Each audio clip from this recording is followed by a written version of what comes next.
রুক্মিণী রুক্মিণী শাদি কে বাদ क्या क्या हुआ গানটা না থাকলে ওখানে খুব পাওয়ারফুল হয়, ওইটা আবার সোসাইটি হয়তো অ্যালাউ করবে না, কিন্তু গানটা দিলে ওটা মেলো ডাউন করে যায়। You can't sit and chat about a script over a glass of drink, মানে সেটা খুব সহজ নয়, সেটা করাই যায়, কিন্তু সেটা কে কিভাবে নেবে তুমি জানো না। দিদি জানেন তো আমি না লাদাখ যাব, আমি মনে মনে লাদাখ পৌঁছে গেছি, আপনি এসে ডাকছেন, আমি কি সাড়া দেবো, আমি তো লাদাখে।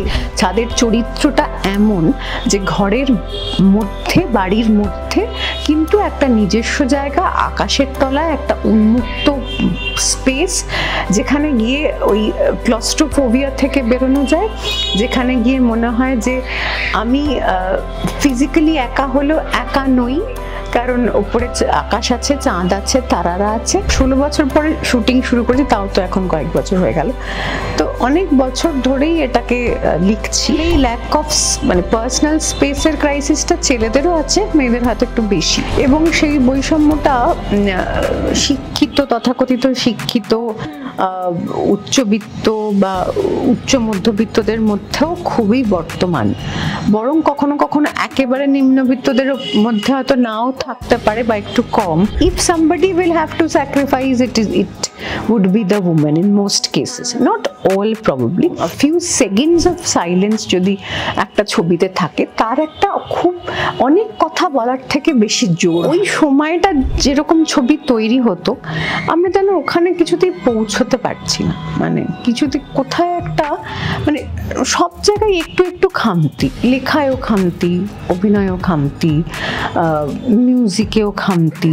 আমি কাজ করতে গিয়ে দেখেছি যে মিউজিকটা যখন বসাচ্ছি তখন জায়গাটা ভোঁতা হয়ে যাচ্ছে, আমার কি পয়সা লাগবে, আমি তো রিক্সা নিয়ে যাবো, যে মাথা টাথা খারাপ, আমি আর বেশি কথা টথা বাড়াইনি। লাদাখ যাবে বলছে, রিক্সাটার সাথে আর কি কথা বলবো।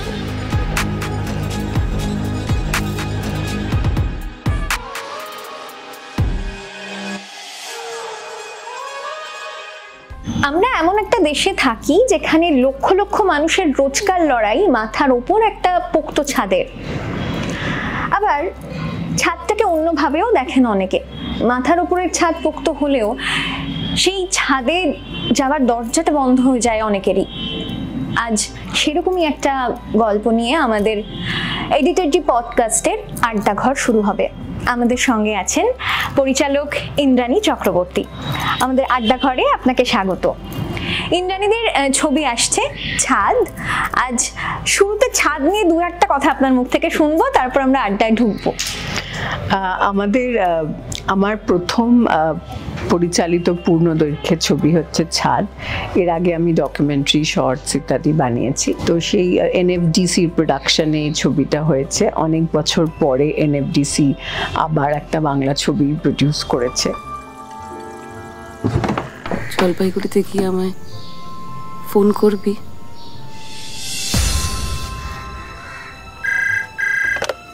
ছাদটা যখন আছে তখন সময় লাগানোর দরকার কি? ছাদটা এখন আর নেই। রান্নাঘরের চালে আজ আমি মায়ের ওখানে যাব, কবে ফিরবো বলতে পারছি না। আমাদের বাড়িতে থেকে এরকম আশকতা? ছুটির এই কটা দিন কিভাবে কাটবে বলো তো, মুকুলটা নেই। আমি আসছি ছাদ এই নামটার ক্ষেত্রে। ছাদটা তো একটা প্রতীক।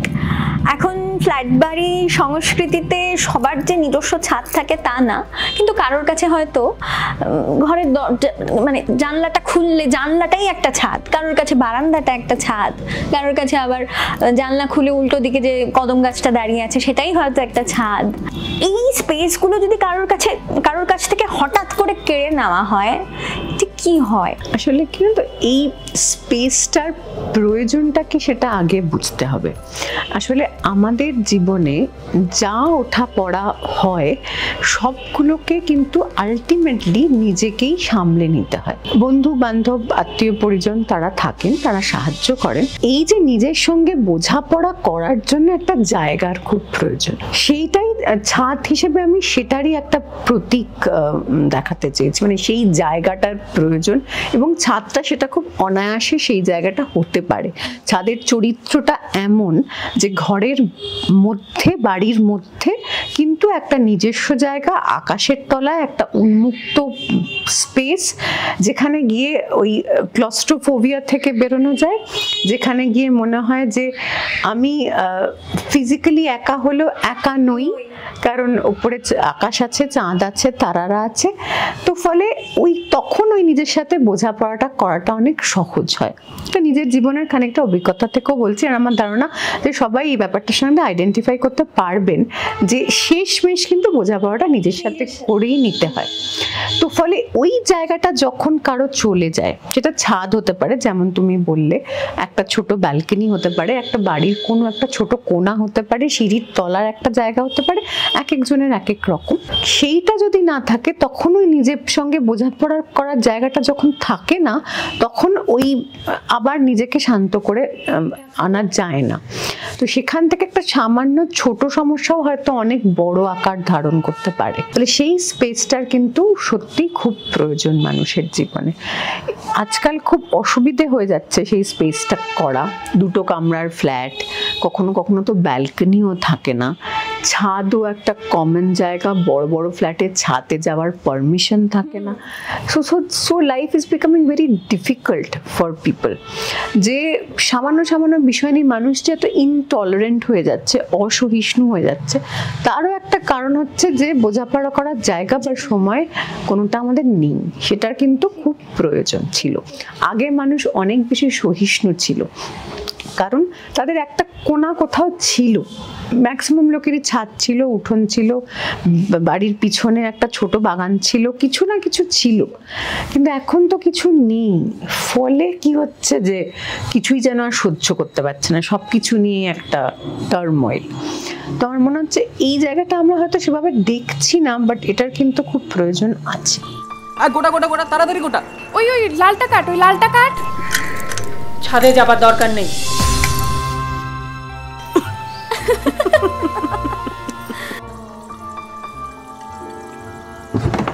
জলপাইগুড়িতে গিয়ে আমায় ফোন করবি? আমি কোথাও একটা পড়ছিলাম এই স্ক্রিপ্টটা বোধহয় আপনি বছর 15 আগে লিখেন। হ্যাঁ, 2005-এ প্রথম ড্রাফটটা লিখি। তারপরে আমরা 21-এ শুটিং শুরু করি। তো 15-র অনেক, মানে 16 বছর পরে শুটিং শুরু করেছি, তাও তো এখন কয়েক বছর হয়ে গেল। তো অনেক বছর ধরেই এটাকে লিখছি। অনেক পরিবর্তন হয়েছে, যেমন হতে থাকে যদি অনেক দিন ধরে একটা কাজ হয়, কিন্তু মূল আইডিয়াটা এটাই ছিল। আমি এটাই বলছি, মানে ক্রাইসিসটা কিন্তু আরো দিনে দিনে বাড়ছে। মানুষ বোধহয় আরো বেশি কানেক্ট করতে পারবে এই প্রবলেমটার সাথে, নিজের স্পেস চলে যাওয়াটা। স্পেশালি মেয়েদের ক্ষেত্রে আর একটু বেশি, কারণ তারা যেহেতু একটা সেটআপ ছেড়ে আর একটা সেটআপে যায়, বেশিরভাগ মেয়েরাই, সেখানে আবার নিজের একটা স্পেস তৈরি করা, সেটা আরো কখনো কখনো মানে সম্ভব হয় না, কখনো কখনো খুব ডিফিকাল্ট হয়। তো ফলে মেয়েদেরই, ছেলেদেরও নিশ্চয়ই আছে, কিন্তু ছেলেদের তো ওই আবার নতুন করে গিয়ে আবার একটা পুরোটা নতুন করে শুরু করা নেই। কিছু কিছু জিনিস তো কমন থেকে যায়, মানে কিছু রেফারেন্স পয়েন্ট আর কি এক থাকে। আর মেয়েদের, বেশিরভাগ মেয়েদের যেটা হয়, মানে ছোটবেলার রেফারেন্স পয়েন্টের সঙ্গে বিয়ে হয়ে আসার পর ইয়েগুলো পাল্টে যায়, এবং সেখানে সবসময় সেই জায়গাটা ম্যাচ করে না। আর সব থেকে বড় হচ্ছে ওই অধিকারেরও একটা ব্যাপার থাকে, যে জায়গা থাকলেও আমার ওখানে যাওয়ার অধিকার আছে কিনা, সেটা একটা, মানে বাপের বাড়িতে যদি বা একটু অধিকারটা কখনো কখনো ফলানো যায়, শ্বশুর বাড়িতে সেটা আরো ডিফিকাল্ট হয়। তো ফলে এই ল্যাক অফ, মানে পার্সোনাল স্পেসের ক্রাইসিসটা ছেলেদেরও আছে, মেয়েদের হয়তো একটু বেশি হয় আর কি, সিচুয়েশনের অনুযায়ী। তো ছবিটা তো মুক্তি পাচ্ছে ঠিক মানে নারী দিবসের একদম আগে। এইখানেই একটা আয়রানি আমি বলবো, মানে এই যে নারী দিবসে একটা ছবি আলাদা করে মুক্তি পাচ্ছে বা মানে করতে হচ্ছে, এর পেছনে তো আসল সত্যিটা লুকিয়ে আছে যে আমাদের সমাজে নারী পুরুষ এখনো সমান তো নয় এবং বৈষম্যটা বেশ প্রকট। এইটা আপনি কিভাবে দেখেন? বৈষম্য তো আছে, সেটা বলে তো মানে সেটা অস্বীকার করার কোনো জায়গা নেই। এবং সেই বৈষম্যটা শিক্ষিত, তথাকথিত শিক্ষিত, উচ্চবিত্ত বা উচ্চ মধ্যবিত্তদের মধ্যেও খুবই বর্তমান। বরং কখনো কখনো একেবারে নিম্নবিত্তদের মধ্যে হয়তো নাও থাকতে পারে বা একটু কম, কিন্তু উচ্চবিত্ত এবং উচ্চ মধ্যবিত্তদের মধ্যে কিন্তু এটা খুবই বর্তমান। এবং এটা সবসময় প্রকট হয়তো না, কিন্তু আছে। মানে তুমি অ্যাপারেন্টলি দেখতে গেলে মনে হবে ঠিকই তো আছে, মানে এরা তো যথেষ্ট সবাইকে সম্মান টম্মান দিয়ে চলে, কিন্তু দৈনন্দিন জীবনে ছোটখাটোতে সেই জায়গাটা রয়ে যায়। সেটা সবসময় যে মেয়েটাও উপলব্ধি করে তা না, কিন্তু এমনভাবে আমাদের রক্তের মধ্যে মিশে গেছে সেটা সবসময় হয়তো উপলব্ধি করি না বা আমরা সেভাবে ভাবি না, কারণ ভাবলেও তো কষ্ট।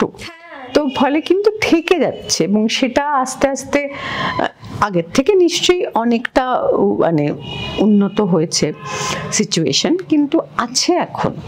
এবং সেটা না খুব দুঃখের বিষয়, শুধু ভারতবর্ষে না, বিদেশ বিভূঁইয়েও কিন্তু রয়েই গেছে আমার মনে হয় এখনো অনেকটাই। তারা অনেকটা এগিয়েছে, কিন্তু জায়গা বিশেষে if somebody will have to sacrifice it would be the woman in most cases, not all probably। হ্যাঁ, তবে ওরা এটা রেকগনাইজ করে যে দুজন মিলে একসাথে চলতে হবে, তারপরেও হয়তো মনে করে যে মেয়েটারই একটু দায়িত্ব বেশি, কিন্তু মোরাললেস দের ইজ আ ফিল যে না আমাকেও করতে হবে, আমিও মানে একসাথে ওকে এগিয়ে দিতে হবে। সবাই হয়তো পেরে ওঠে না, কিন্তু সেটা একটা স্বীকৃতি আছে আমাদের, যেখানে ওই স্বীকৃতিটাও এখনো পুরোপুরি নেই আর কি সবার মধ্যে। নর্মালাইজ হয়ে গেছে মেয়েটা বেশি স্যাক্রিফাইস করবে। ঠিকই। এবার একটু সিনেমার কথায় আসি আমি। এই ছবিটা আমি দেখেছি ফিল্ম ফেস্টিভ্যালে, বাকি তো অনেকেই হয়তো দেখেননি, তাদের জন্য আমি আলাদা করে বলতে পারি আমরা ট্রেলারটা দেখেছি। এই ট্রেলারে আমার একটা জিনিস খুব অন্যরকম লেগেছে, আমার মনে হয়েছে ট্রেলারে খুব মানে সাইলেন্সটা একটা বেশ প্রাধান্য পেয়েছে, অনেকটা নৈশব্দ আছে। তা আমি জিজ্ঞেস করবো সিনেমার ল্যাঙ্গুয়েজ হিসেবে সাইলেন্সটাকে আপনি মানে কতটা পাওয়ারফুল মনে করেন? খুবই পাওয়ারফুল মনে করি, সত্যি কথা বলতে কি সেটাকে ইউজ করাটা খুব কঠিন, সবাই সবসময় পারে না, আমিও কতটা পেরেছি সেটা দর্শক দেখে বলবেন, কিন্তু এটা খুব পাওয়ারফুল একটা টুল। কারণ ছবি দেখতে গেলে দেখবে 1 মিনিট 60 সেকেন্ড যদি কোনো শব্দ না থাকে, তাহলে কিরকম একটা অদ্ভুত রকমের ফিলিং তৈরি হয়। অন্ধকার ঘরে বসে তো আরো বেশি, ঘরে বসে টিভি দেখলে অতটা বুঝবে না, কারণ আশেপাশে এত আওয়াজ থাকে। কিন্তু 1 minute is still too long. A few seconds of silence যদি একটা ছবিতে থাকে, তার একটা খুব অনেক কথা বলার থেকে বেশি জোর হয় সাইলেন্সে।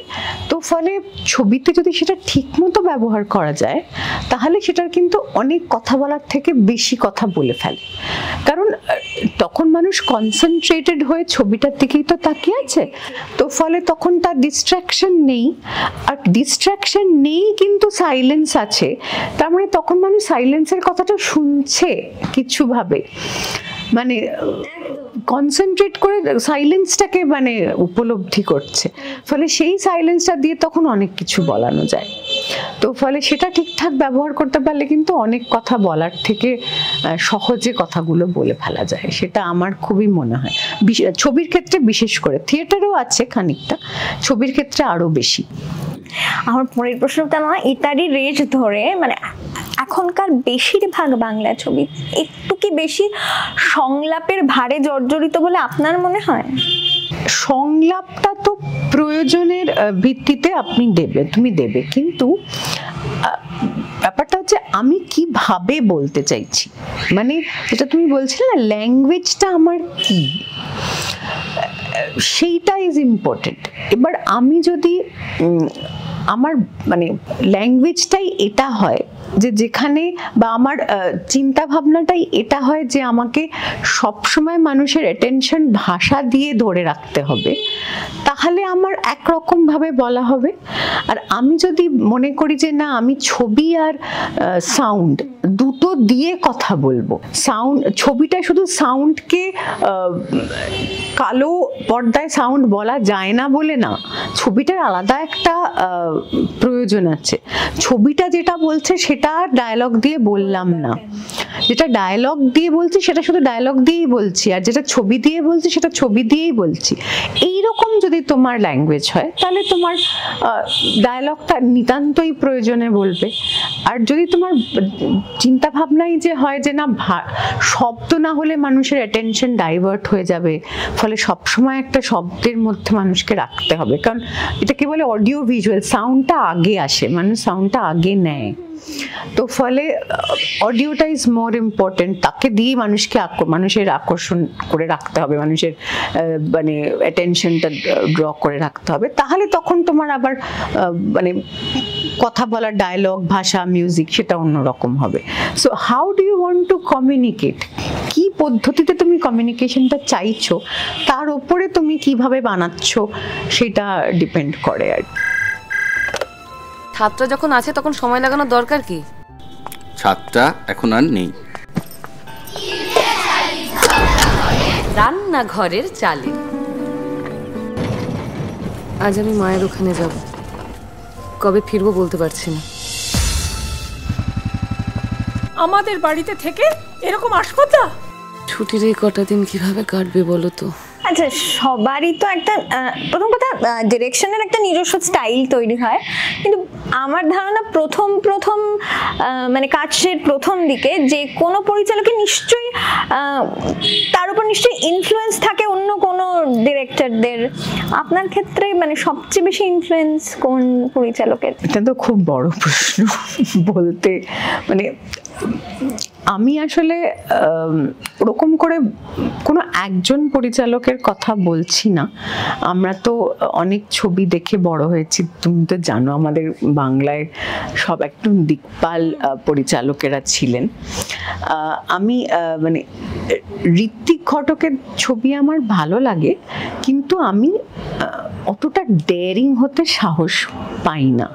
মানে উনি একজন উনি তো কোনো নিয়ম কানুন ফলো করেন না, তো ফলে ওনার দ্বারা ইউ ক্যান বি ইন্সপায়ার্ড মানে অ্যাবাউট দ্য সাবজেক্টস, কিন্তু স্টাইলের দ্বারা ইনফ্লুয়েন্স হওয়াটা খুব সাংঘাতিক। ফলে আমি ওটা খুব ভয় পাই আর কি, যে ওইটা একটু চেষ্টা করে দেখি, এত বড় ক্লোজের পর, এত বড় লংয়ের পর এইটুকু ক্লোজ, মানে ফলে ওনার দ্বারা সেভাবে ওরমভাবে আমি মানে deliberately I have made attempts যে কিছুতেই ওনার দ্বারা আমি ইনফ্লুয়েন্সড হব না, কারণ তাহলে আমি পুরো একদম লেবড়ে গুবড়ে একটা কিছু করে ফেলতে পারি।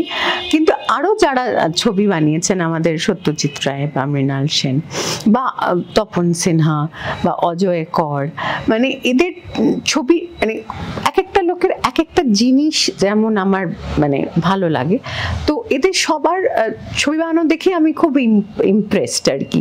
মনে হয় এরম যদি বানাতে পারতাম, মানে তপন সিনহার কিছু কিছু ছবি দেখে বা অজয় করে কিছু কিছু ছবি, সত্যজিৎ রায় তো আছেই, ধরুন মৃণাল সেনেরও কিছু। শুরুর দিকে আমার মৃণাল সেনের ছবি অত ভালো লাগতো না, এখন আমার ওনার ছবিও ভালো লাগে।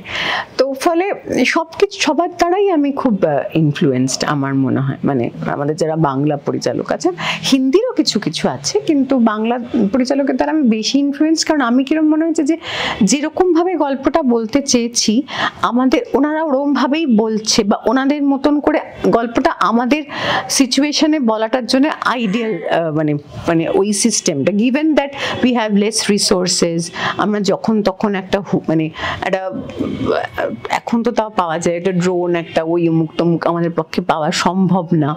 ওরাও যেরকম লিমিটেড রিসোর্স নিয়ে যেভাবে কথাগুলো বলেছেন, সেটা মনে হচ্ছে আমাদের মতো পরিচালকদের ক্ষেত্রে, যে আমাদের যাদের লিমিটেড রিসোর্সও খুব লিমিটেড, সেগুলো খুব ideal way of doing it. তো ফলে আমি ওদের দ্বারা খুব ইনফ্লুয়েন্সড। আর আমি বলছি শুধু সত্যজিৎ রায় মৃণাল সেন নয়, মানে আরও যারা কাজ করছেন, যাদের নাম ওরমভাবে নেওয়া হচ্ছে না বা হওয়া উচিত, তাদের দ্বারা আমি খুব ইনফ্লুয়েন্সড। এখনকার ছবি, বাংলা ছবি, সমসাময়িক বাংলা ছবি দেখেন? কিছু দেখি, সবচেয়ে দেখি বলবো না, দেখি, তবে মানে ওদের মানে ওদের বলবো না, আমি জানি নট দ্য জিনিয়াসেস, বাট ওই সময়টা যেরকম ছবি তৈরি হতো আমরা যেন ওখানে কিছুতেই পৌঁছতে পারছি না, মানে কিছুতে কোথায় একটা মানে সব জায়গায় একটু একটু খামতি, লেখায়ও খামতি, অভিনয়ও খামতি, মিউজিকেও খামতি, আমাদের সব জায়গায় এখন একটু একটু খামতি আছে। মানে ওই ওই জায়গাগুলোতে মানে আমি বলছি না যেগুলো বিশ্ববরেণ্য ছবিগুলো বাদ দিয়েও সাধারণ ছবি তখন যেগুলো হতো সেরকম ছবিও আমরা কিন্তু বানাতে এখন পারছি না। So this is really very sad. মানে বাংলা ছবির এত সুন্দর ইতিহাস আছে, এত গৌরবময় ইতিহাস, সেখানে আমরা কিন্তু যেতে পারছি না, which is very sad. আমার যেন মনে হয় এখনকার ছবিতে কিছুটা প্রয়োজনের বাইরে গান ব্যবহার করা হয় বেশি। না, গানটা আমাদের অনেক সময় প্রয়োজনের বাইরেও ব্যবহার করা হতো বাংলা ছবিতেও। তবে সেই গানগুলো এত সুন্দর ছিল যে মানুষজন সেটাকে খুব আদর করে নিতেন, এবং তখন যেহেতু গান শোনার আর অন্য পদ্ধতি ছিল না, সেহেতু গানের ছবির মধ্যে দিয়েই গানগুলো শুনতে হতো, গান শুনতেও মানুষ বারবার হলে যেতেন। কিন্তু গানগুলো ইটসেলফ ছবির থেকে বার করে নিলেও গানগুলো খুব সুন্দর। সেই ছবিতে হয়তো অতগুলো গান না দিলেও চলতো, কিন্তু গানগুলো দেওয়ার জন্য এক তো দর্শকের একটা আকর্ষণ থাকতো ছবিটা দেখার, কারণ গান যেহেতু সবসময় আমাদের মতো আজকাল ইউটিউব অমুক টমুক পাওয়া যেত না। শুরুর দিকে তো রেডিও অতটা ছিল না, বা রেডিও থাকলেও রেডিওতে আমি যেই গানটা যখন চাইবো তখনই শুনতে পারবো এরকম নয়, অ্যাটলিস্ট ওই ছবিটাতে গিয়ে ওই কটা গান তো আবার শুনতে পারবো। তো ফলে তখন একটা অন্য কারণে গান দেওয়া হতো। এখন সেই কারণে গান দেওয়ার হয়তো প্রয়োজন নেই, কারণ গান আমরা আলাদা করে অ্যালবাম তৈরি হয়, মিউজিক অ্যালবাম ইত্যাদি তো আলাদা করেও শুনতে পারি। তো আমার ব্যক্তিগত হচ্ছে যে গান তখনই দেওয়ার উচিত যেখানে গানটার আলাদা কোনো সিগনিফিকেন্স আছে, যে গানটারই প্রয়োজন। গানটা কথা বলার জন্য গানটার প্রয়োজন হয়তো নয়, কিন্তু গান অ্যাজ গান প্রয়োজন। মানে তুমি যদি দেখো জলসাঘর, সেখানে গানটার গানের জন্য প্রয়োজন, ওটা একটা ছবির ক্যারেক্টার, গান বা নাচ যেইটুকু যা আছে। তো ওইরকম ক্ষেত্রে গানটা ব্যবহার করলে আমার পক্ষে সেটা লজিক্যাল লাগে। কথা মানে যেখানে কথায় বা এক্সপ্রেশনে হতো সেটা সেক্ষেত্রেও অনেক জায়গায় গান ব্যবহার করা, সেটা আমার মনে হয় যে ফিল্মে যেহেতু আমরা ক্লোজ আপে যেতে পারি, অনেক কিছু করতে পারি, সেখানে গান দিয়ে এটা করবার প্রয়োজন হয়তো হয় না। থিয়েটারে হয়তো অনেক ক্ষেত্রে হয়, কারণ থিয়েটারটা তো মানে স্টেজের ব্যাপার, কিন্তু সেটা তখন কেন ব্যবহার হতো এবং গানগুলো এত ভালো ছিল ফলে আমার মানে কেমন যেন সবকিছু নিয়েই ব্যাপারটা সুন্দর হতো আর কি। তো এখন আমি যেটা মনে করি যে ব্যাকগ্রাউন্ড মিউজিকটা is a very difficult thing, সেটা আমি নিজে ছবি করতে গিয়েও বুঝতে পেরেছি বা পারছি যে ব্যাকগ্রাউন্ড মিউজিক আমার ক্ষেত্রে হয়তো should be extension of sound effects. যেই সাউন্ড এফেক্টস দিয়ে আমরা অনেক কিছু বলতে চাইছি, সেটাই একটা মিউজিকের কিছু মানে মিউজিক দিয়ে সেটা বলার প্রয়োজন কখনো কখনো হয়, শুধু সাউন্ড এফেক্ট দিয়ে হয়তো তখন হচ্ছে না। বাট সেটাকে খুব মেপে ঝুপে বানানো মানে ব্যবহার করা উচিত মনে হচ্ছে, কারণ অনেক সময় আমি কাজ করতে গিয়ে দেখেছি যে মিউজিকটা যখন বসাচ্ছি তখন জায়গাটা ভোঁতা হয়ে যাচ্ছে। মানে এরকম হয়েছে, আমি অনেক জায়গায় তখন ফেলে দিয়েছি যে মিউজিক বসালে ওই টেনশনটা বিল্ড আপ করতে পারছি না, সেখানে মিউজিকটা সরিয়ে দিয়ে সাইলেন্স রাখলে বা দু চারটে টিকটিকির আওয়াজ দিলে বোধহয় ওই ব্যাপারটা বেটার হচ্ছে। তো ফলে মিউজিকটা কিন্তু মানে খুব ট্রিকি একটা ব্যাপার, যে কখনো কখনো খুব প্রয়োজনও হয়, আবার কখনো কখনো যদি একটু মানে বেশি বা বেঠিক জায়গায় বসানো হয় তখন সিনটাকেও খানিকটা মেরে দিতে পারে, মানে এরকম হয়।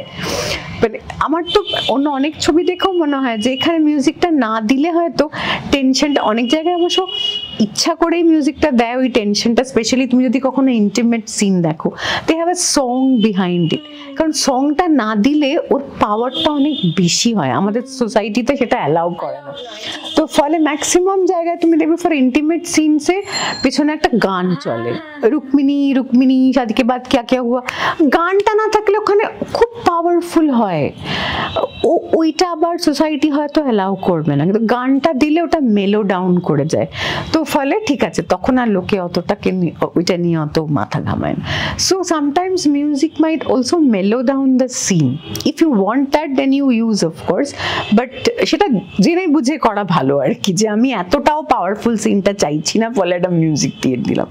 কখনো কখনো মিউজিক দিলে একটু ওরকমও হয়ে যায়, কখনো অফকোর্স ভীষণ পাওয়ারফুল। সেটা তো আমরা প্রচুর, আমাদের উদাহরণ আছে, আমরা পড়ি সেই সব নিয়ে, যে কোথায় music has really enhance the scene to that level.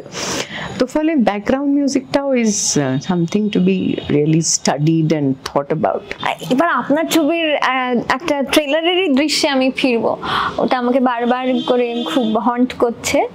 সেটা হচ্ছে যে মেন ক্যারেক্টার যিনি মিত্রা জিজ্ঞেস করছে তার ননদ সম্ভবত, তাকে জিজ্ঞেস করছে যে জলপাইগুড়ি গিয়ে আমায় ফোন করবি। মিত্রার ননদ, নামটা কি আমি ভুলে গেছি, মুকুল। হ্যাঁ, মুকুল সেই মুহূর্তে চোখটা নামিয়ে না বলবে। ওই দৃশ্যটা না আমার মানে ভীষণ দাগ কেটেছে মনে। ওই যে না তাকিয়ে না বলা, না কি বলেছিল, না মাথা নেড়েছিল, ওই যে কিচ্ছু না বলে এত কিছু বুঝিয়ে দেওয়া, যে কোথাও একটা বিশাল অভিমান জমেছে। আমার অদ্ভুত লেগেছে। আমার মনে হয় ওই 1 সেকেন্ডের একটা দৃশ্য, সেটা যেন মানে রেশ থেকে যাবে। এই প্রসঙ্গে আমি আপনাকে জিজ্ঞেস করছি যে বাংলা ছবিতে এমন কোন দৃশ্যের কথা আপনার মনে আছে যেটা রেশ থেকে গেছে, যেটা মাঝে মাঝেই মনে হয় যে সিনেমাটার চাইতেও যেন ওই ওই ওই দৃশ্যটাকে আপনি সবার উপরে রাখবেন, এরকম কোন দৃশ্যের কথা? এরকম অনেক দৃশ্য আছে, মানে যারা মাস্টার মেকার বা অত মাস্টার মেকার নয় তাদেরও অনেক ছবিতে এরকম ছোট ছোট দৃশ্য আছে যেখানে অ্যাপারেন্টলি দেখতে গেলে কিছু হচ্ছে না, কিন্তু অনেক কিছু হচ্ছে। মানে আমি যেটা একটু আগেই বলছিলাম যে মেঘে ঢাকা তারার ওই দৃশ্যটা, যেখানে নিতার যে বয়ফ্রেন্ড, সে বিবাহিত এখন, সে কোথায় তার একটা গ্লানি বোধ হয় এবং সে বলতে থাকে যে আমি এই চাকরি ছেড়ে দেবো, আমি আবার স্ট্রাগলের জীবনে ফিরে যাব, ইত্যাদি ইত্যাদি অনেক কথা। এবং নিতা তার ওপর পাশ থেকে সরে গিয়ে আস্তে আস্তে উঠে চলে যায়। মানে এই যে চলে যাওয়াটা কোনো অ্যাক্টিভিটি না সে অর্থে, কিন্তু এই চলে যাওয়াটার একটা বিশাল সিগনিফিকেন্স, যে এই কথাগুলো এখন আর বলে তো লাভ নেই। তো এই যে মানে এটা নিয়ে 5টা সংলাপ বলা যেত, কিন্তু যে এগুলো এখন বলে কি লাভ, এখন তো তুমি বিবাহিত, হ্যানা তেনা অনেক কিছু বলা যেত, কিন্তু এগুলো কিছু মানে এগুলো সত্যিকারে বলার, নিতারও এই কথাগুলো বলার এখন আর কোনো মানে নেই, কারণ তার বোনের সাথে তার বিয়ে হয়েছে এবং তারা থাকছে একসাথে। তো ফলে এই যে কিছু না বলে উঠে যাওয়ার মধ্যে যে কতগুলো কথা বলা হয়ে গেল, তো এইগুলোর তো রেশ থেকে যায়। এরকম অনেক অনেক দৃশ্য আছে। মানে আমার একটা খুব আরেকটা দৃশ্যর কথা মনে পড়ে, সেটা হচ্ছে সীমাবদ্ধে একটা সিন ছিল, যে যখন শর্মিলা ঠাকুর বুঝতে পারছে কিছু না বলে ঘড়িটা খুলে রাখা, ওইটা আমার খুব মনে থেকে গেছে আর কি। আমারও তখন মনে হয়েছিল যে কত কিছু বলা যেত, হ্যাঁ, কিন্তু সেইটা না করে ওই একটা জিনিসের মধ্যে কতটা মানে শক্তিশালী একটা দৃশ্য, কত কিছু বলা হয়ে গেল ওটাতে, এটা আমারও খুব মনে থেকে গেছে। আচ্ছা, আমাদের দর্শকরা বোধহয় একটা কথা জানেন না, অথবা কেউ কেউ জানেন। আজকে আমাদের আড্ডা ঘরের যিনি অতিথি ইন্দ্রাণী চক্রবর্তী, তার এটা প্রথম ফিচার ফিল্ম ছাদ, কিন্তু তার আগে তিনি একটি ডকুমেন্টারি বানিয়েছিলেন, যেটা শুধুমাত্র সমাদৃত নয়, জাতীয় পুরস্কার পাওয়া, লাদাখ চলে রিক্সাওয়ালা। আজকে আপনার কাছ থেকে সেই গল্পটা একটু বলেন, আপনি শুনবো। এটা একটা মানে খুবই মজার গল্প, মজারই বলবো। তো আমাদের এইখানে একটা রিক্সা স্ট্যান্ড আছে, জানো তো বোধহয়। তো আমি একদিন পদ্মশ্রী যাব, এখানে রিক্সায় উঠবো আর কি। তো দেখছি একজন রিক্সাওয়ালা রিক্সার উপরে বসে বসে কি ভাবছে। তাই বললাম কি যাবে, সে উত্তর দেয় না। আবার জিজ্ঞেস করলাম কি যাবে, হুট করে একটা অন্য কিছু ভাবছিল, বুঝলাম। হুট করে তার চৈতন্য হলো এবং সে বললো, হ্যাঁ দিদি যাবো যাবো, চলুন চলুন বলে নেবে। এবার আমি উঠলাম, ও চালাচ্ছে। চালাতে চালাতে আমাকে বলছে, দিদি জানেন তো আমি না লাদাখ যাব। আমি মনে মনে লাদাখ পৌঁছে গেছি, আপনি এসে ডাকছেন, আমি কি সাড়া দেবো, আমি তো লাদাখে। তা আমি বলছি, তুমি লাদাখ যাবে? লাদাখ জানো কত দূর আর কত পয়সা লাগে যেতে? বলছে, আমার কি পয়সা লাগবে, আমি তো রিক্সা নিয়ে যাব। যে মাথা টাথা খারাপ, আমি আর বেশি কথাটা বাড়াইনি। লাদাখ যাবে বলছে, রিক্সাটার সাথে আর কি কথা বলবো। তারপরে আবার একদিন ওর সাথে দেখা। কি হলো, তুমি যাওনি? বলছে, দিদি ইলেকশনটা হয়ে যাক, ইলেকশনে না হলে না ওই পুলিশরা ভীষণ ঝামেলা করে, হাইওয়ে টাইওয়ে দিয়ে যেতে হয়, পারমিশন নিয়ে ঝামেলা, ইলেকশনটা হয়ে গেলেই বেরো। আচ্ছা, ইলেকশনটা হয়ে গেলে যখন বেরোবে তার মানে আমার কাছে আরো একটা মাস সময় আছে। কিন্তু তার মধ্যে একটা জিনিস মাথায় আসলো যে আমার একটা ছোট হ্যান্ডিক্যাম আছে, ওইটা ওকে চালানো শেখাই। পরে আমাদের মনে হচ্ছে যে এই যে লাদাখের এত বড় একটা পাহাড়, তার মধ্যে ছোট্ট একটা রিক্সা যাবে, সেখানে তো রিক্সা চলে না, সেই একটা ভিজুয়াল হবে, সেই ভিজুয়ালটা কি করে পাবো? ও তো সেটা তুলতে পারবে না, নিজেকে নিজে ভাবে তোলা যায় না, প্লাস আমাদের ক্যামেরাটারও অত ওয়াইড অ্যাঙ্গেল নেই, ওভাবে তোলাও সম্ভব নয়। তাহলে তো ওইগুলো পাবো না, তাহলে তো আমার ছবিটা তোলারই কোনো মানে হলো না, ছবিটা হওয়ারই কোনো মানে। তা আমরা আবার টাকা পয়সা জমিয়ে ঠিক করলাম যে না, ফাইনাল লাদাখের পোর্শনটুকু মানে পাহাড়ের অঞ্চলটা, সেটা আমাদের শ্যুট করতে হবে। তারপরে আমরা এখান থেকে গেলাম হচ্ছে দিল্লি ট্রেনে, দিল্লি থেকে বাসে জম্মু, জম্মু থেকে আমরা একটা গাড়ি নিয়ে এবার, কিন্তু দিল্লিতে যাওয়ার পরপরই ওর সাথে আর যোগাযোগ করতে পারছি না, কারণ ও তখন এমন জায়গায় পৌঁছেছে যেখানে নেটওয়ার্ক নেই, ওইসব জায়গায় তো জ্যাম করে দেয় ফ্রিকোয়েন্সি, তো ওর সঙ্গে আর যোগাযোগ করতে পারছি না। তখন তাহলে কি করি, ভাবলাম যে একটাই তো রাস্তা, হ্যাঁ এইটাই সিনেমা, আমার ছবিতে এইটাই গল্প, যা বলছি সেটাই সিনেমা, কারণ আমাদের তো আর কোনো উপায় নেই। তো আমরা এমন শুট করতে করতে যাচ্ছি, রাস্তায় লোকজনকে জিজ্ঞেস করছি যে একটা রিক্সাওয়ালাকে দেখেছো? রিক্সাওয়ালা তো একটাই, ওখানে তো রিক্সা চলে না। কেউ বললো, হ্যাঁ দেখেছি, 15 দিন আগেই তো এখানে বসে চা খেয়েছে। আবার খানিকক্ষণ পরে গিয়ে বলছে, কেউ বললো, হ্যাঁ এই তো 6 দিন আগেই তো এখানে বসেছিল, আমার সাথে কথা হয়েছে, বললো লাদাখ যাবে। এরকম করে লোকজনকে জিজ্ঞেস করতে করতে একজন ভদ্রমহিলা বললো, আমি 3 ঘন্টা আগে দেখেছি ওই ফতোলা টপের উপরে। তখন বুঝলাম 3 ঘন্টা আগে যখন দেখেছে তখন আশপাশেই কোথাও আছে। তখন আমরা খুঁজতে খুঁজতে গিয়ে ওকে পেলাম। তো final leg of the journey we could shoot him. তো এইভাবে আমাদের ছবিটা শুট হয়েছে এবং এই গল্পটাই আমরা বলেছি যে মানে ঠিক প্রপারলি যেভাবে লোকজন শুট করে, টেন্ট ফেন্ট করে যেভাবে ন্যাশনাল জিওগ্রাফিক শুট করে সেভাবে শুট করার আমাদের পয়সা নেই, আমাদের এইভাবেই করতে হয়েছে। যে আমাদের মূল উদ্দেশ্যটা হচ্ছে এই পাগল লোকটার গল্পটা একটু যদি শোনাতে পারি মানুষকে, যে শুধু স্টিল ছবি হয়ে না থেকে যেন একটা গল্পের আকারে আমরা এটাকে মানে মানুষের কাছে নিয়ে যেতে পারি।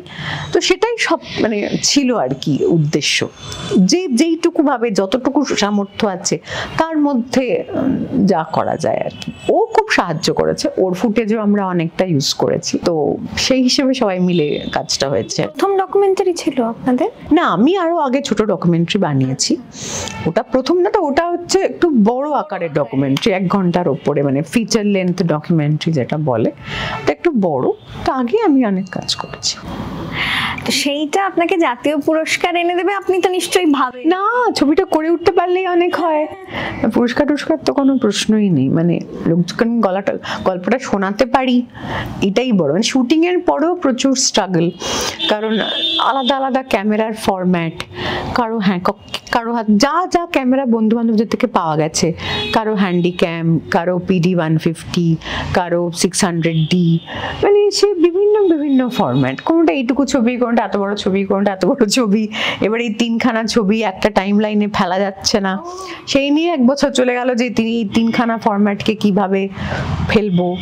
তারপরে শীর্ষেন্দু বললো, দাঁড়াও দেখি এই যে হ্যান্ডিক্যামের ছবিটাকে ব্লো আপ করলে ফাটছে কিনা, দেখলাম না ফাটছে না, কারণ এইচডিটাকে এবার ছোট করতে চাইছি না, কারণ ওটা ভালো সুন্দর দেখতে ছবি, ওটাকে ঠিকঠাক রেখে ওটার মতো করে যদি এগুলোকে ব্লো আপ করে যাওয়া যায়, এইসব অনেক মানে এক্সপেরিমেন্ট করে ফোরে তারপর আলটিমেটলি এডিট শুরু হয়েছে। এডিটেও সমস্যা যে আমরা যেহেতু ছবিটার মধ্যে আছি, এবার কতটা রাখা উচিত, কতটা মানুষের ভালো লাগবে, কতটা মানুষ বোর হবে না, এইটাও আবার একটা ইয়ের বিষয় যে because we are so much into ইট, আমরা এটাকে ইম্পার্শিয়ালি দেখতে পাচ্ছি না। তো ফলে অনেক কিছু নিয়ে মানে এই ছবিটা একটা বানানো was an experience in itself. ঘটনাটা কবে আর ছবিটা আলটিমেটলি কবে হলো? 2014 ঘটনা, আর আমি ফাইনালি ওটাকে রেডি হয়েছে 17তে, 17তে ওটা সেন্সর হয়েছে, 18তে গিয়ে ওই ন্যাশনাল অ্যাওয়ার্ড পেয়েছে। এই যে মানে কাজের শুরুর দিকে যে এতদিন অপেক্ষা করলে একটা ছবির জন্ম দেওয়া যায়, এই ধৈর্যটা আপনি ধরে রাখলেন কি করে? কারণ কোনো অপশন নেই বলে মানে ধৈর্যটা না ধরলে তো মাঝপথে ছেড়ে দিতে হবে, তো ছেড়ে দিলে তো পুরোটাই গেল। তো ফলে মানে ওটা শেষ তো করতে হবে কিছু ভাবে আর কি। আমার কেন একটা মাথায় এলো, কারণ এখন তো অ্যানাউন্সমেন্ট হয় এক একটা প্রজেক্টের, আর 4 মাসের মধ্যে দেখি শুটিং শেষ, মানে রিলিজ হয়ে যাচ্ছে, রিলিজ ডেটও আগে অ্যানাউন্স হয়ে যায় যে এই সময়। সেগুলো সম্ভব হয় যদি সেইভাবে ব্যাকিং, ফিনান্সের ব্যাকিংটা থাকে। আমাদের যাদের টাকা পয়সা নেই তাদের তো একটু একটু করে কাজ করতে হয়, ফলে তখন ধৈর্যটাই একমাত্র মূলধন যেটা তোমার কাছে আছে, আর তো কিছু নেই। If you have the money, of course you need the script and everything, কিন্তু সেটা তো অনেক সময় থাকে, তাহলেও টাইম লেগে যায়। তার কারণ হচ্ছে তার পেছনের ব্যাকিংটা নেই। কিন্তু তাহলে তোমার মূলধন কি? তাহলে তোমার মূলধন হচ্ছে ধৈর্যটা, যে চেষ্টাটা, আর তো কিছু নেই। So there is no option. যদি ধৈর্যটা না ধরো তাহলে কাজটা হবেই না। মানে আই ক্যানট সে যে আমার ধৈর্য ধরবো না, আমাকে এক্ষুনি করে ফেলতে হবে, কারণ কি হু কেয়ারস, দেয়ার ইজন্ট এনিবডি। তো ফলে তোমায় যখন মানে আর কিছু নেই তখন ধৈর্যটাই ধরতে হবে আর কি। আর পরে কি মানে বড় কাজ এই ছাদ, মাঝের এতগুলো বছর মানে আমার কি কিছুর অপেক্ষা করতে হয়েছে? আমি তো একটা চাকরি করি, মানে এটার উপরে এটা আমার রুজি রোজগার নয়।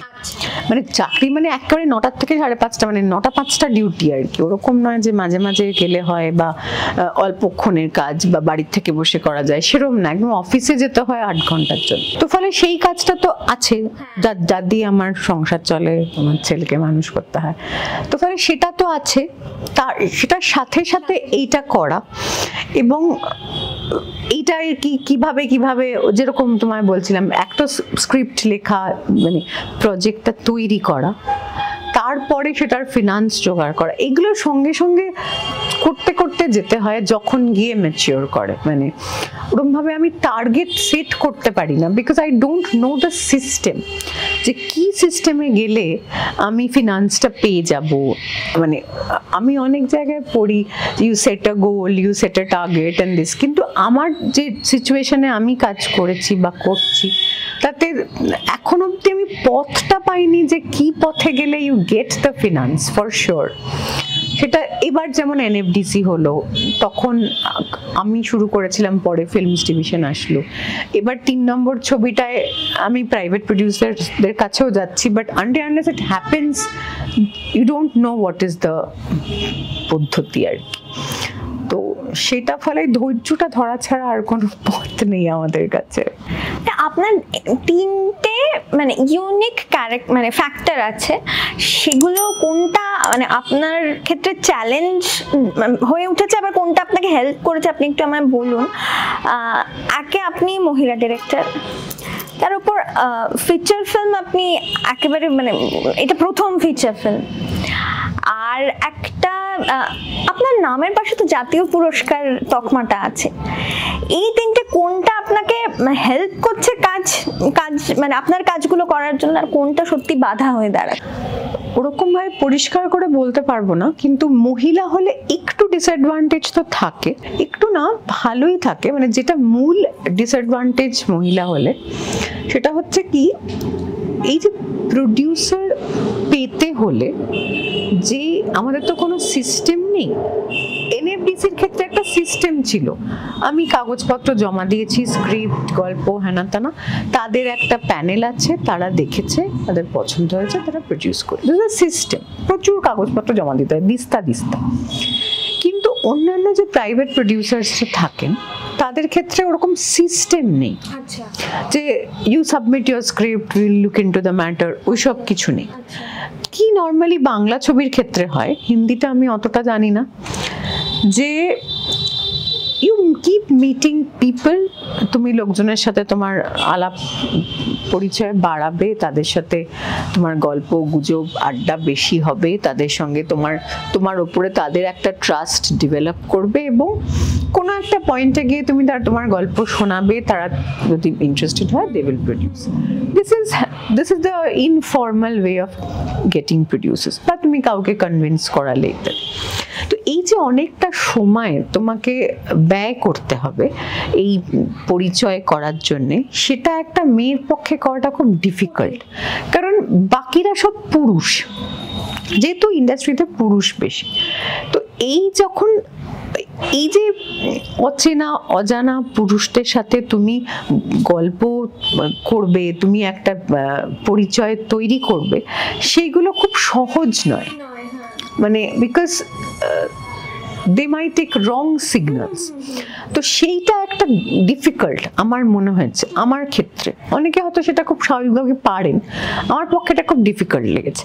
তো ফলে এটা ছেলেদের পক্ষে খুব সহজ না, কিন্তু মেয়েদের পক্ষে আরো কয়েক ধাপ বেশি কঠিন, বিকজ অফ দ্য জেন্ডার। হ্যাঁ, নানা রকম ভাবে জাজ করা হতে পারে। এক্স্যাক্টলি। তো মানে you can't sit and chat about a script over a glass of drink, মানে সেটা খুব সহজ নয়, সেটা করাই যায়, কিন্তু সেটা কে কিভাবে নেবে তুমি জানো না। তো ফলে এগুলো তো একটা ডিফিকাল্ট তো নিশ্চয়ই। আর তুমি যেটা বলতে ন্যাশনাল অ্যাওয়ার্ডের ক্ষেত্রে আমি বুঝতে পারছি না, হয়তো সেটা কোথাও একটা কাজে লেগেছে, কারণ এই যে আমাকে এনএফডিসি ছবিটা দিয়েছে তার পেছনে আমার তো একটা বায়োডেটা দিতে হয়, সেখানে হয়তো এটার কোথাও কোনো ভূমিকা থেকে থাকতে পারে, not only the script but also যে ঠিক আছে এই মেয়েটাকে হয়তো ভরসা করা যেতে পারবে, এটাও হতে পারে, মানে আই ডোন্ট নো। বাট যেহেতু আমি এটা ন্যাশনাল অ্যাওয়ার্ড পাওয়ার পরে এই গ্রান্টটা পেয়েছি ফ্রম দ্য গভর্নমেন্ট, তখন হয়তো ন্যাশনাল অ্যাওয়ার্ডটা কোনো কাজে লেগেছে সেক্ষেত্রে। এখন অন্য কোনো ক্ষেত্রে কোথাও কিছু লেগেছে কিনা আমি দেখতে পাচ্ছি না, মানে অন্য প্রাইভেট প্রডিউসারদের কাছে গেলে তখন তার কি এফেক্ট হবে আই উইল আন্ডারস্ট্যান্ড। সেরকম কোনো এফেক্ট এখনো দেখিনি, কিন্তু যেহেতু সরকারের ছবি এটা আর সরকারের ন্যাশনাল অ্যাওয়ার্ড, তাদের হয়তো কোথাও মনে হচ্ছে যে ভরসা করা যেতে পারে। আর এনএফডিসি তে মানে ছবির সাবজেক্টটাও খুব ম্যাটার করে নাকি, কি নিয়ে ছবি বানাচ্ছেন সেটা ম্যাটার করে, স্ক্রিপ্টটা ম্যাটার করে, ওদের প্যানেল আছে ডিরেক্টরদের, তারা যদি যোগ্য মনে করে, মানে এনএফডিসি তো নিজে জাজ করে না, they have a panel of directors বা কেউ আছে তাদের কাছে পাঠায় স্ক্রিপ্টগুলো, অনেক কটা কপি পাঠাতে হয়, দে ফিজিক্যালি দে সেন্ড ইট, তারপরে তার ফিডব্যাক আসে, এরকম একটা কোনো প্রসিডিওর ওদের আছে। এই রকম একটা জিনিস নিয়ে ছবি বানানো যেখানে ছাদ, মানে মেন ক্যারেক্টার মিত্রা তো প্রোটাগনিস্ট, কিন্তু ছাদটাও এই ছবির যেন একটা চরিত্রই। তো এইরকম ভাবে ছবি বাংলায় আমি আজকাল কমই দেখি। আর এরকম কোন গল্প আছে যেগুলো নিয়ে ভবিষ্যতে ছবি বানানোর ইচ্ছে আছে? আছে তো, অনেকগুলোই আছে, তো সেগুলোর স্ক্রিপ্টও কিছু রেডি আছে। এবার আবার ফিনান্সার বা প্রডিউসার খোঁজবার এখন চেষ্টা চলছে, তো পেলেই করবো আশা করছি। সেটাও কোথাও মানে সেই গল্পটাও বলার প্রয়োজন আছে বলে তখন মানুষ হয়তো মানে ভাববে, কিন্তু যতদিন না বলতে পারছি ততদিন তো আর কিছু করার নেই, মানে আই এম স্টিল ট্রাইং আর কি। আচ্ছা ইন্দ্রাণীদি, একটা গল্প বলা, এখানে ছাদের কথাই আমি বলি, এটা তো মিত্রার চোখ দিয়ে দেখা হচ্ছে, এখানে যদি মেইন প্রোটাগনিস্ট মিত্রার জায়গায় অন্য কোনো মানে মেল প্রোটাগনিস্ট হতো, তাহলে নিশ্চয়ই দেখাটা পাল্টে যেত। সমস্যাটা একটা ছেলেরও থাকতে পারতো, এই যে একটা ক্রিয়েটিভ মানুষ সে ছবি আঁকে লেখে, বিশেষ করে ক্রিয়েটিভ মানুষদের আরো বেশি, সাধারণ মানুষেরও প্রয়োজন আছে, তাদের কিন্তু নিজস্ব জায়গাটার খুব প্রয়োজন, কি মেয়ে কি ছেলে। তো ফলে সমস্যাটা এই একটা ছেলেরও হতে পারতো, যে কারণে আমি ফেস্টিভ্যালে গিয়ে দেখেছি যে ছেলেরাও আইডেন্টিফাই করছে, সেটা হতে পারতো। কিন্তু সেটা মানে গল্পের ন্যারেটিভ স্ট্রাকচারটা হয়তো একটু চেঞ্জ হয়ে যেত, কারণ একটা মেয়েকে একটা বাড়িতে যেভাবে থাকতে হয় একটা ছেলেকে সেভাবে থাকতে হয় না, তো ফলে গল্পের ন্যারেটিভটা হয়তো চেঞ্জ হতো, কিন্তু এই ক্রাইসিসটা কিন্তু একটা ছেলেরও হতে পারতো, সেটা কিন্তু পারফেক্টলি পসিবল, কারণ ওই পার্সোনাল স্পেসের প্রয়োজনটা কিন্তু ছেলেদের কম না। ছেলেরা হয়তো, ছেলেদের কি একটু অপশন বেশি, তারা হয়তো গিয়ে গঙ্গার পাড়ে বসতে পারে বা কোথাও একটা বসতে পারে, যেটা মেয়েদের পক্ষে একটু অসুবিধা এক এক সময় একা একা ওরম যাওয়া। কিন্তু তাই হয়তো অ্যাটাচমেন্টটা আবার বেশি হতে পারে, কোনো একটা জিনিসের কাছে বারবার ফিরতে হলে অ্যাটাচমেন্টটাও আবার বেশি থাকে। ফলে ক্রাইসিসটা দুজনেরই হতে পারে, তাদের ম্যানিফেস্টেশনটা আলাদা রকম হয়তো হবে, সেটা তো হতো, কারণ আমাদের তো দুজনের বেড়ে ওঠাটা একদম একই রকম হয় না, সেই হিসেবে তাদের বা সংসারে যেভাবে একটা মেয়ে থাকে সেভাবে একটা ছেলে থাকে, তাদের থাকাটার মধ্যেও তফাৎ হয়, তাদের পজিশনটার মধ্যেও তফাৎ হয়। মানে ফিজিক্যাল স্পেসে, একই ফিজিক্যাল স্পেসে দুজন আছে, কিন্তু তাদের পজিশনটা কিন্তু আলাদা, তো ফলে ন্যারেটিভটাও হয়তো চেঞ্জ হতো, কিন্তু ক্রাইসিসটা অফকোর্স থাকতে পারে। আর ডিরেক্টর হিসেবে একজন মহিলা পরিচালক যেভাবে দেখছেন আর একজন পুরুষ পরিচালকের দেখা, সেইটা কতটা আলাদা হয়? আমার মনে হয় যে there is something called the male gaze and the female gaze, মানে একটাই সিচুয়েশনকে একটা মেয়ে একরকম ভাবে দেখে, একটা পুরুষ আরেক রকম ভাবে দেখে, এটা আমার মনে হচ্ছে, কারণ আমরা তো আমাদের চশমার ভেতর দিয়ে দেখি, যে আমাদের মানসিকতার ভেতর দিয়ে আমরা একটা সিচুয়েশন বা একটা সোসাইটিকে বা একটা কোনো কিছুকে দেখি, তো ফলে যদি তাদের পজিশনগুলো আলাদা হয়, তাদের সমাজের বাস করার জায়গাগুলো আলাদা হয়, তো তাদের দৃষ্টিভঙ্গিগুলো আলাদা হতে পারে, একই সিচুয়েশনকে আলাদা আলাদা রকমভাবে দেখতে পারে। তেমনি পরিচালকরাও তাই, শিল্পীদের ক্ষেত্রে এই আলাদা হওয়াটা একটু কম হয়, কারণ কোথাও শিল্পর প্রতি তাদের অনুগত্যটা খানিকটা একটা লেভেলের হয়, কিন্তু তা হলেও একটু তফাৎ তো থেকেই যায়, কারণ ভেতর তাদের বেড়ে ওঠা গুলো তো আলাদা রকম ভাবে হয়। তো ফলে আমার মনে হয় যে কোনো সিচুয়েশনে এই যে মানে একটা মেয়ে যদি সেই সিচুয়েশনটাকে ইন্টারপ্রেট করে অ্যাজ আ মেকার, তার সেন্সিবিলিটিস গুলো, আর একটা ছেলে যদি সেটাকে ইন্টারপ্রেট করে সেটা আলাদা হয়। কিছু কিছু ক্ষেত্রে এটা মানে ব্যতিক্রম হতে পারে, যে কোনো পুরুষও একটা মেয়ের দৃষ্টিভঙ্গি দিয়ে দেখতে পারতে পারে, but they are exceptions usually, বা উল্টোটাও হতে পারে, কিন্তু সাধারণভাবে আমার মনে হয় যে দুজনের দেখার দৃষ্টিভঙ্গিগুলো আলাদা। যেহেতু পুরুষ পরিচালক বেশি আমাদের সমাজে, সেহেতু পুরুষরা যেভাবে দেখে সেটাকেই মেইন স্ট্রিম দৃষ্টিভঙ্গি ধরে নেওয়া হয়, কারণ সংখ্যায় তারা বেশি। মেয়েরা হচ্ছে ব্যতিক্রম, মেয়েদের দৃষ্টিভঙ্গিটা আলাদা রকম, সেটা as if not the main stream, that is because they are lesser number of directors, নইলে ওটা লেস মেইন স্ট্রিম হওয়ার কোনো কারণ নেই, কারণ 50% মেল 50% ফিমেল হওয়া উচিত।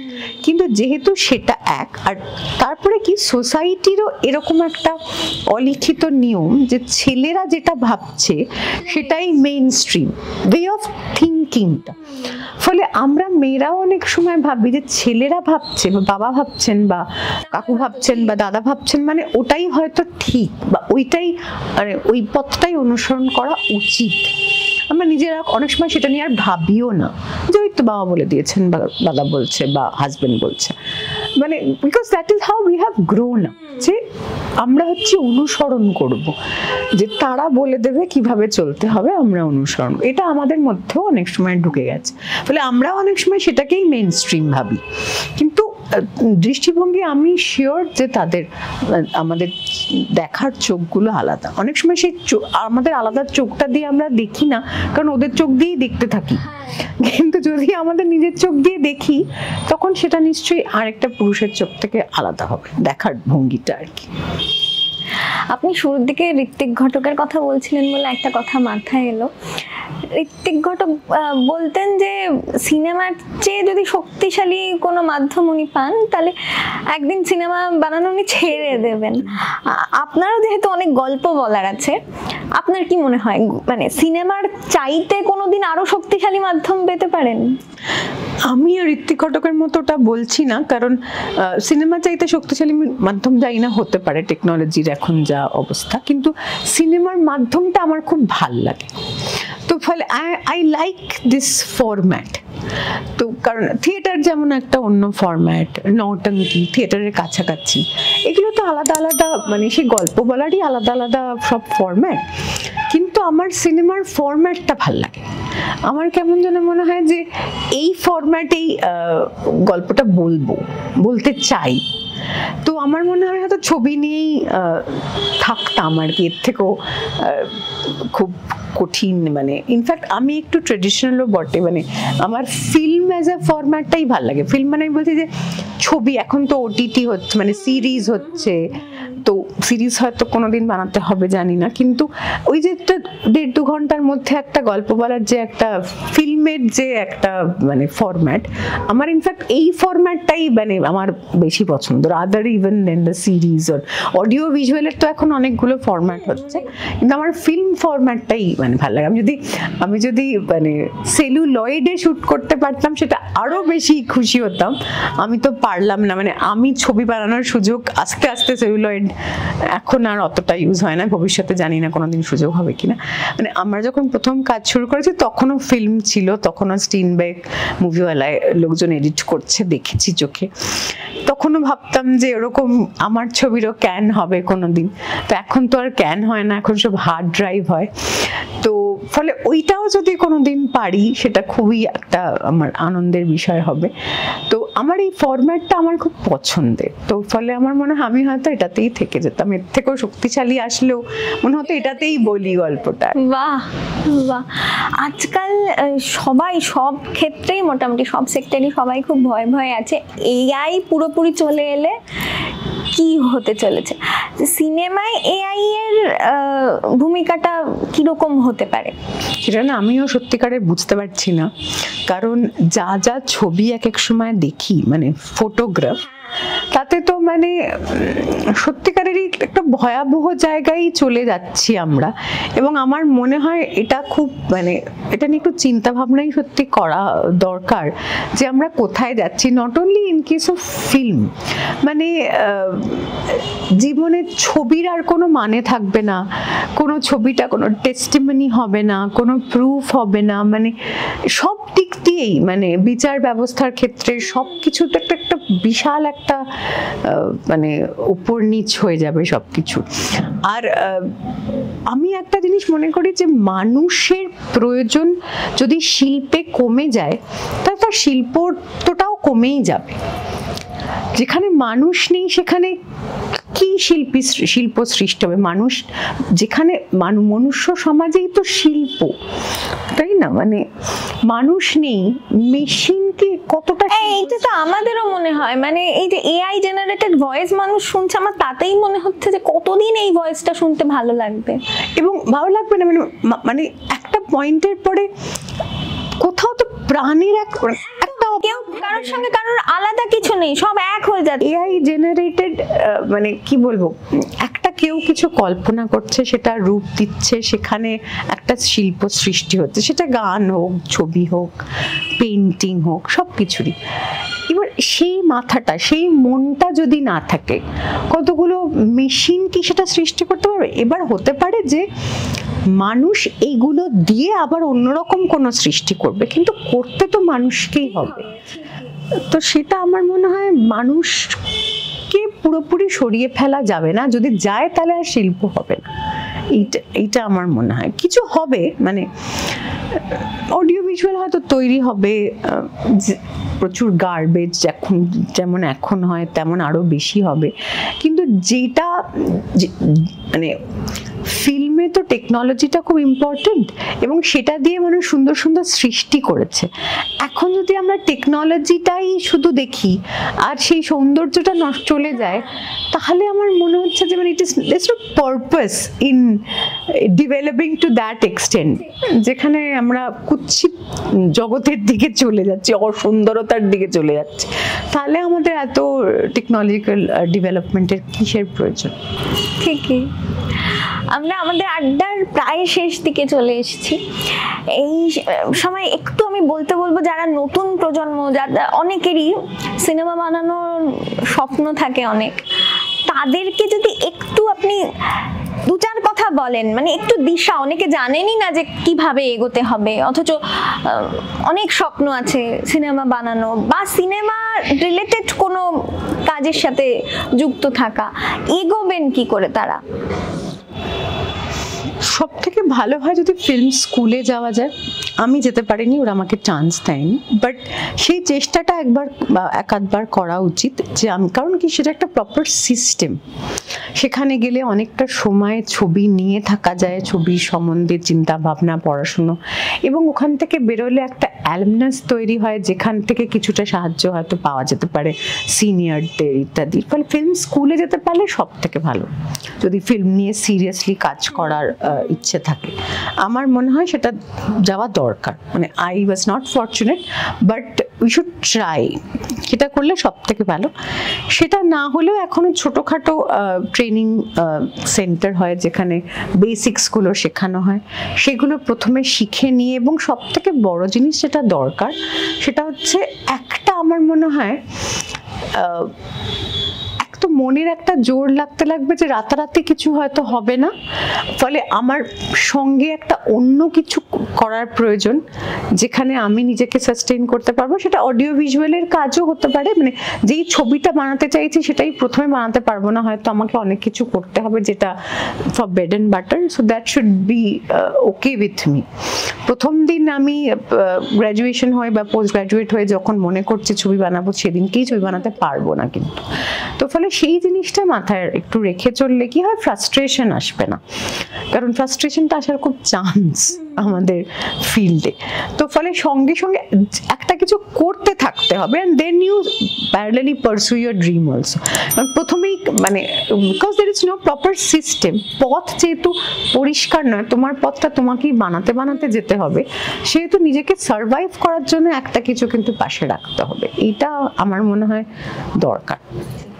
সেটা অডিও ভিজুয়ালের কাজও হতে পারে, যে তুমি এডিট করলে, কি তুমি ক্যামেরার কাজ অ্যাজ এ টেকনিশিয়ান করলে, বা তোমার জার্নালিস্ট হলে, বা যেগুলো আর কি রিলেটেড টু ইয়োর থিং, কিন্তু করতে হবে। মানে পুরো সব ছেড়ে দিয়ে প্রথমেই বসলে হয় তোমার মনে হয় ফ্রাস্ট্রেশনটা আসার চান্স বেশি। আমাদের এডিটর জি বাংলার দর্শকদের উদ্দেশ্যে একটু কিছু বলে দিন। আজকাল তো টেকনোলজির মানে সাহায্যে আমাদের অনেক উপায় আছে মানুষের কাছে পৌঁছানোর, এটা একটা উপায়। এবং আমি যেটা দেখছি যে এটা একটা মানে ভালো প্রয়াস, যে কিছু বিষয় নিয়ে আলোচনার এটা একটা ভালো প্ল্যাটফর্ম।